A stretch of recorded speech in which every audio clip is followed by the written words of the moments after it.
Si vous souhaitez être à la une du meilleur de l'actualité camerounaise, alors vous êtes au bon endroit. L'information de qualité vous est proposée sur votre nouvelle chaîne YouTube, Média d'Afrique TV. Eh bien, mesdames et messieurs, une fois de plus bienvenue pour cette nouvelle analyse vidéo. Pour vous qui êtes nouveaux, retenez que nous sommes une équipe d'experts analystes, spécialisés dans les affaires politiques, dont l'objectif majeur est de vous informer en continu des faits et gestes, politiques, économiques et sportifs qui fait rage au quotidien. Bien sûr, il suffit de vous abonner et d'activer la petite cloche pour rester toujours à l'écoute de la une. À noter aussi que vos commentaires sont toujours les bienvenus. 45 millions reçus. Un des influenceurs cités par Rémi Ngono craque et balance. Toute l'histoire ceste, l'affaire du moment au Cameroun. L'assassinat horrible du journaliste Martinez Zogo par un groupe de personnes auxquelles il était hostile. Le directeur général de la radio Amplitude FM avait manifestement des preuves qui montreraient que l'homme d'affaires Jean-Pierre Amougou Belinga et des ministres du gouvernement sont impliqués dans des affaires louches. On n'a pas voulu qu'il parle, et il a été tué.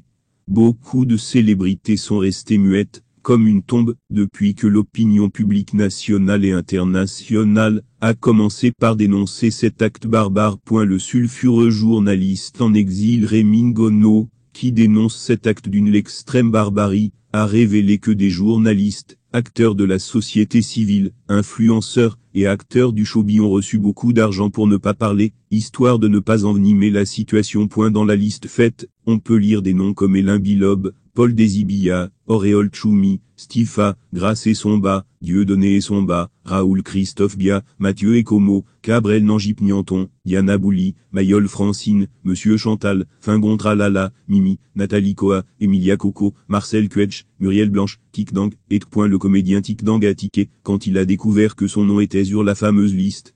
Surtout que le 24 janvier passé, il s'était justement exprimé sur l'affaire Martinez Zogo. Il avait écrit sur les réseaux sociaux: restez silencieux face à ce qu'a subi ce grand homme des médias dans mon pays. Le Cameroun sait commettre de connivence avec ces assassins. J'ai pleuré tout ce week-end comme s'il était quelqu'un de ma famille, mais non, sa mort fait tellement mal sans être proche de lui. Elle est révoltante. Que justice soit faite, et que les auteurs paient la hauteur de leurs crimes. Mes sincères condoléances à toute la famille du défunt, et à tous les hommes des médias du Cameroun. Tikdang nie catégoriquement les accusations de Rémi Ngono. Pardon peuple camerounais, je suis votre fils. Mes parents vivent encore, et je sais ce que ça fait de perdre son papa de manière barbare, mais sachez-le, pour rien au monde, je ne mangerai l'argent du sang.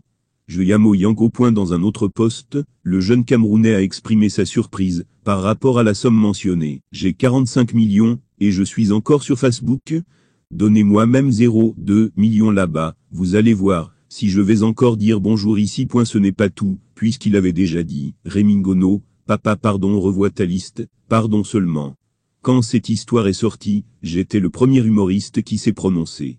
J'ai 45 millions, et je fais encore les vidéos. C'est toujours quand je suis hors du pays, que mon nom sort dans les listes.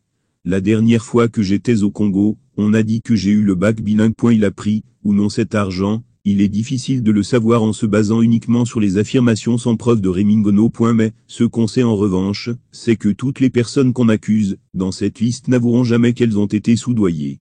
Au moins, elles ont commencé par parler, elles qui étaient si silencieuses, et incroyablement non solidaires.